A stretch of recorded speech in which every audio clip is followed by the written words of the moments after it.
Assalomu alaykum hammaga. Bu videoyimni kim ko'rayotgan bo'lsa, befarq qoldirmasligingizni so'rab qolaman. Umrimda birinchi marta shunaqa videoga ishim tushyapti. Shunaqa insonlar bor oranglarda, ehson qilishni xohlaydi, lekin kimga ehson qilishni bilmaydi. Agar shunaqa niyatdagi insonlar bo'lsa, men sizga shu insonni tavsiya qilardim. Bular yaqin qarindoshimiz, Oyjonni opalarining o'g'li. Yaqinda shu inson oqsoqlanib qoldilar.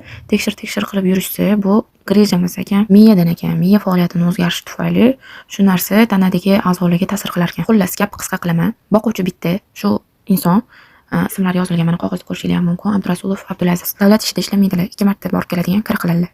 Ayollari uyda, dekretda, 3 ta farzandni boquvchisi. Bolajon pensiyaga qarab yashaydilar. O'sha pensiya bo'lsa, 3 qilib yetkazishadi. Kecha shu qog'ozdagi yozilgan dorilarni o'zim hisoblab yozib chiqdim. Uzog'i 30 million pulga taqalib. Oddiy kun ko'radigan oila buncha pulni topa olmaydi. Biz ham qo'limizdan kelgancha yordam beramiz, qaynonamlar ham, xo'jayinimlar ham. Mendan shunaqa ehson qilib so'rab bering deb yozishgani ham yo'q. Hozir bu narsani ularga aytmasdan qo'yaman.